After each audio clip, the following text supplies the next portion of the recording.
Hello, everyone. Hello, everyone.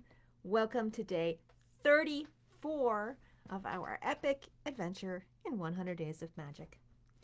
I am your episode host, Donna Woodwell. I'm also the organizer of this space, the Crossroads of Magic and Mastery, where you share all of your personal tips and tricks for your journey on the way to making a more magical life.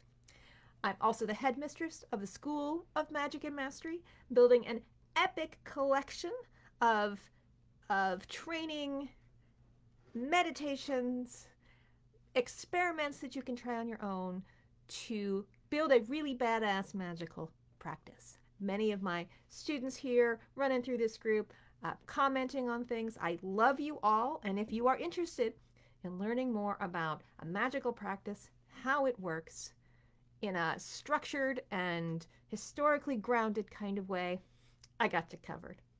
So today we're going to talk about a space clearing ritual.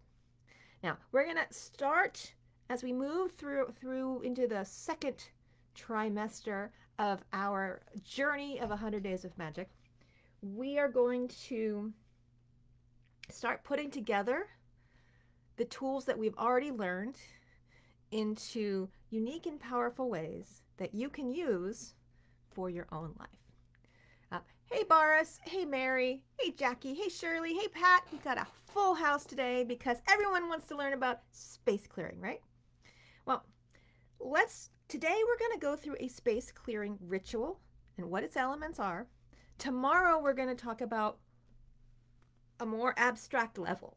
It's like, okay, we're going to deconstruct the ritual we do today and move into what its pattern is so that you can repeat the pattern elsewhere in your life. But I need something to work with. Hello, Melissa. It's good to see you. Okay. Space clearing. Space clearing is one of those magical things that we do as a personal, what do you call it? Maintenance habit. There you go. It is a maintenance habit that most magical folks get in the habit of because, let's face it, humans are messy creatures, especially if you're a human that has, pets or children or running around. We're constantly maintaining our space. Even if you have, limited resources, we still have to dust. We still have to vacuum. We still have to wash the dishes unless you're buying all paper dishes and throwing them away. And then you're just transferring the problem to someone else. There's stuff that we have to do to maintain a healthy, germ-free lifestyle in our 21st century world. So if we're talking about doing magic and we want to make everything we do infused with magic, that includes the clearing of our spaces. Hence the proliferation of space clearing rituals. There's no one right way to do this. This is all going to be up to your own personal creativity, but there are some elements that it's really useful to get under your belt so that a space clearing ritual is something that you can do once a month, once a quarter, just to clear your psychic area like you clear your physical area, right? So what do you need to do this? Well, a ritual starts with preparation. So in the case of space clearing, you want to actually physically clean your space first. I don't recommend people do psychic space clearing unless they've made some effort to dust and stuff, because you are just kind of like putting frosting on a cake that wasn't baked properly. Get the basics taken care of. It doesn't mean it has to be perfect. It just means you need to have made an attempt to do the physical work first. It will help your subconscious as you pulling down in spirit energy to clear out the psychic vibes of the place. Plus, a good physical cleaning clears out the psychic vibes anyway, so you're working on a cleaner canvas. Preparation is also going to entail other things that you need to do to get ready. This is why I was a little late this morning. I was preparing for our ritual by gathering up stuff around the house so that I would have something I could work with for our space clearing rituals. So what I have here is a portable tray. Claudia reminded me of this yesterday. Portable trays are excellent when you're doing magic. They make a kind of portable altar that you can use for your magical activities. Especially useful if you're in a chaotic house where there are other people and pets and people, and you want to have your magic not disturbed, but the rooms people are in keep changing. So if you're especially if you're in a small space, you can pick up your magical thing and move it to a different room that's less used at the time. So it can go into your bedroom in the daytime, and it can get picked up and go into like on the stove at nighttime and wherever else it needs to be, so that it's not in the midst of everything going on. So this just happens to be a wooden tray, no big deal. I have lots of trays I pick up in all kinds of places. I have gold ones, I have silver ones. So you can always match your tray to the kind of vibe that you want to set. All right, you need, for this one we are using a smudge. This happens to be sage. But if you cannot do fire, feel free to substitute this with a bell or a drum or even a spray bottle with some smudge essential oil in it. I'm just using this for the sake of our discussion. If you're using smudge in a fire, make sure you have something to carry it around with, because this is going to be on fire. Fire is hot. We don't want you to burn yourselves. It tends to heat up whatever container it's in. I talked about this the other day. This happens to be an abalone shell. It's the traditional smudge holder because fire balances with the water of the shell. So you're holding a balanced set when you're putting them together. All right. In order to smudge, you're going to need a candle. I have a black candle holder for my smudge stuff because black is probably one of the better energies that you can use for clearing out stuff. That's why people do smudge rituals under a waning moon, when the moon is decreasing in light, because the energy's dimming down and it's more conducive to wishing things away.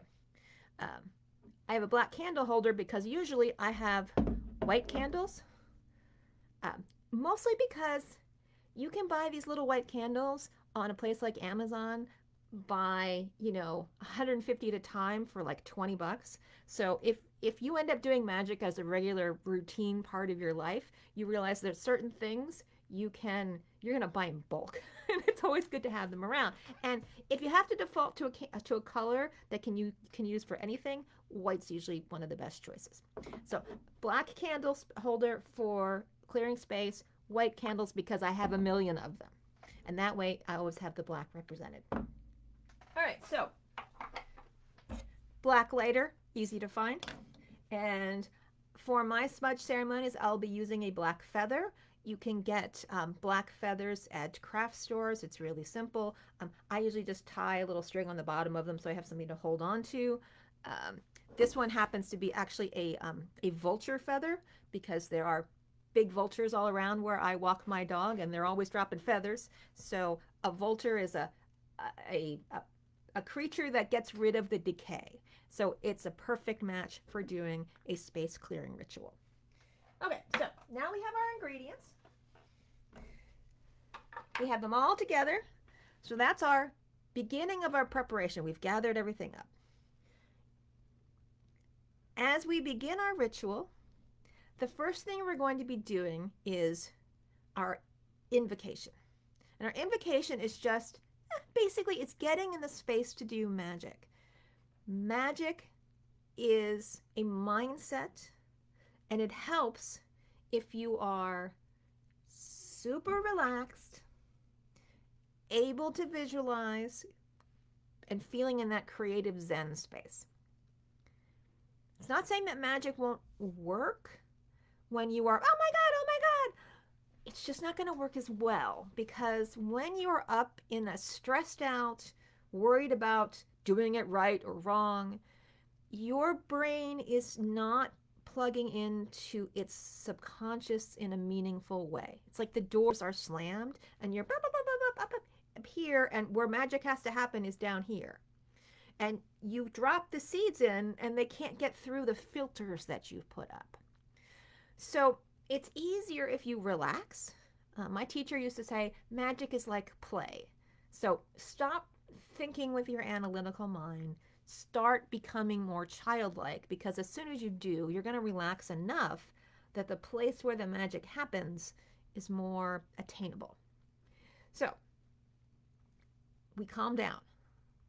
You know, in our Society for Hour Keepers and in my coven, we practice all the time getting in a space to do ceremonies. Ceremonies are rituals that are fueled by our connection to spirit. It requires us to just relax. You can do whatever you need to relax. Imagine each part of your body relaxing in sequence. That's called progressive relaxation. You can visualize light swirling around you, again, in a kind of a light-filled progressive relaxation. You can breathe deeply, breathing in light, breathing out stress. But whatever you need to do to pull yourself down into your body. And then once you're there, imagine yourself at the metaphysical crossroads. We are creatures of spirit and earth. So we need to have our connection to earth open all the way into the center of the earth, and our connection to spirit open all the way above our heads, usually connected to our soul star, so to speak, if you use the Aleister Crowley words for it. And we're pulling in energy from both directions and centering in our heart so that our actions are heart-centered. Plus, your heart also connects out to your hands, which means you can pull energy from both directions, mix them up in your heart and out your hands, and you are in a great balanced place to begin to do any kind of visualizations. So that is your next step of preparation. And your third step of preparation is invoking your totem allies, your spirit guides, your spirit friends, whoever you build your magical practice with. Witchcraft, magic, and shamanism are all blended together into one creative whole. We might have different names for them depending on what systems we worked in, but the fundamental mechanics of how they work are more or less the same, because humans are more or less the same. It doesn't really matter where we are coming from. So we bring in our energy, we get nice and relaxed so that we can creatively visualize.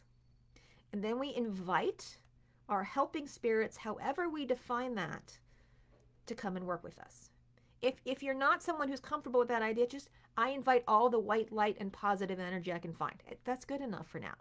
But if you happen to have a spirit team, invite them to come and be with you, because that is part of the power. The power of the witch comes from the connections that we have to all of the powers that be, all our relations. Once you feel like I always used to, when I was a lot younger, we used to go, where I live in Texas, there are places where they have Texas line dancing because it's Texas. So we go to one of these country western places and people would be line dancing, and like a whole floor of people doing exactly the same thing has a special feel to it. You're like, you kind of get into the slightly larger than yourself feeling of working with a group mind that's expressing the same energy all around you. I always had that same kind of feeling once I felt the presence of spirit. It was like, okay, spirit and I are here to do our line dancing together. We are working in concert. You will have a different experience of the energy to yourself once you get a chance to feel like you know what it feels like because you've experienced it for yourself. That is the way my Texas brain translated it for me. All right, so once we're in our space, we have our guides. We're going to set our intention. Always when I do space clearing, I must admit, there is a little moment when I have a flashback to that Poltergeist movie where she stands up and this place is now clear. Anyway, so have an intention that we are going to clear the energy of the space that we are in, whether it's a room or your house or your land, whatever your office, whatever you're working with. And intentions just have to be clear. If it helps you say them out loud, great. All you got to do is say, I am clearing this space. That's it. It doesn't have to be hard. You can get all flowery about it and write some poetry in advance. It doesn't really matter as long as it's clear that you know what you're doing. I am clearing this space with authority, integrity, and not, I'm clearing this space. Oh, but maybe I should sell that thing. Oh, wait. Oh, did I put that on the grocery list? No, not that. I'm clearing this space, and hold on to that intention, right? So once we've done that, we have our allies, we've set our intention. The next part is the main event. It's where we raise energy to accomplish something. And in the case of a smudge ceremony, it's going to be about actually lighting the candle. Where did I put that? Oh, here it is. And as we light the candle, you can even imagine that your guides are coming to help you. This is the presence of spirit, the physical manifestation of the guides who are there helping you. And you're going to light your smudge. It should burn pretty well. As long as I don't... Oh, if you're in an apartment or a place with smoke detectors, always remember you want to keep it not underneath them. All right, so can you see that? Yeah, it's burning. All right, so this will probably burn for maybe a minute or two. You might need to light it for every room, but that's okay. That's why we have a portable tray. And so we're going to take our smudge. This is the energy that is illuminating our ritual. Traditionally, we walk clockwise, and you're going to take the feather and you're going to use it to blow the smudge into different areas of your space as you walk around clockwise. So you can start at the bottom and move down, bringing in spirit energy as you go. I'm really glad my daughter isn't here. She hates it when I do this. And you're going to walk through your space. All right? Simple. If you want to help with this process and it helps you stay relaxed while you're doing it, feel free to play music, gentle music or vigorous music. It doesn't really matter as long as it helps you stay connected to spirit. Drumming can sometimes be really useful for people. Drumming can help keep your mind in that altered state of awareness. That's why shamans use drums, and they ride the drum into more deeper states of awareness. It's what it's doing is mimicking how your brain waves work, right? So as you walk around and you're smudging the space, you are also visualizing that the energy is being cleared out as you go. This is why in our preparation phase of these rituals, it's useful to like open the windows. Not only does it let fresh air come in and let the smoke go out, it's also a place that will help your visualization for releasing the stagnant energies that are in a space. Now, in this process, you are also going to use your intuition. The more you do this, the more you will notice that certain areas are more stagnant than others, just because you're getting used to what it feels like. Generally speaking, dark corners and closets and cabinets get more stagnant than places that we are moving around in all the time, just because as we moving around all the time, things tend to break up. It's when we don't use them that stuff gets cluttered in the corners. Places that stuff gets cluttered is where arguments happen, or just after arguments have happened, can also clutter up the space. Hence why it can be really useful to get in the habit of smudging out the space on a regular basis, because let's say you are working at home. Your office might need to be smudged out because you have had people that you have been arguing with on Zoom, something like this, or you have had